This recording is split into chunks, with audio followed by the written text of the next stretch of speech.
বর্তমান সময়ের ঢালিউডে আলোচিত অভিনেত্রীদের মধ্যে অন্যতম শবনম বুবলী। গ্ল্যামার, আত্মবিশ্বাস এবং অভিনয়ের স্বতন্ত্র উপস্থিতি দিয়ে অল্প সময়েই তিনি দর্শকদের নজর কাড়তে সক্ষম হয়েছেন।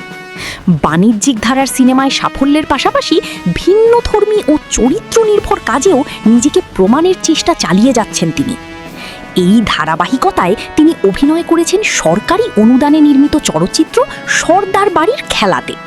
2022-23 অর্থবর্ষে সিনেমাটি সরকারি অনুদান লাভ করে। নির্মাণ প্রক্রিয়ার এক পর্যায়ে ছবিটির নাম পরিবর্তন করে তুলসিরাত রাখা হলেও পরে আবার মূল নামেই ফিরে আসে। দীর্ঘ প্রতীক্ষার পর অবশেষে ছবিটির মুক্তির তারিখ ঘোষণা করা হয়েছে। প্রকাশিত ট্রেলারে জানানো হয় আগামী 8 মে সারা দেশের প্রেক্ষাগৃহে সিনেমাটি মুক্তি পাবে।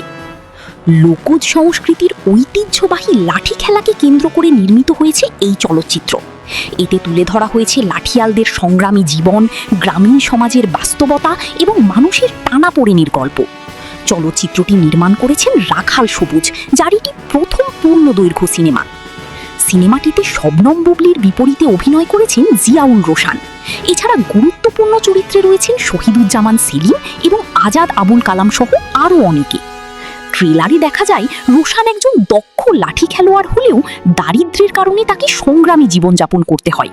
অন্যদিকে বুবলী অভিনীত তরুলতা চরিত্রটি গল্পে করুণ বাস্তবতার প্রতীক হয়ে উঠেছে। জীবনের চাপে বিদেশে যাওয়ার সিদ্ধান্ত নিলেও প্রতারণার শিকার হয়ে ভয়াবহ পরিস্থিতির মুখোমুখি হয় সে। সব মিলিয়ে সর্দার বাড়ির খেলা দর্শকদের জন্য একটি ভিন্ন স্বাদের গল্প নিয়ে হাজির হতে যাচ্ছে।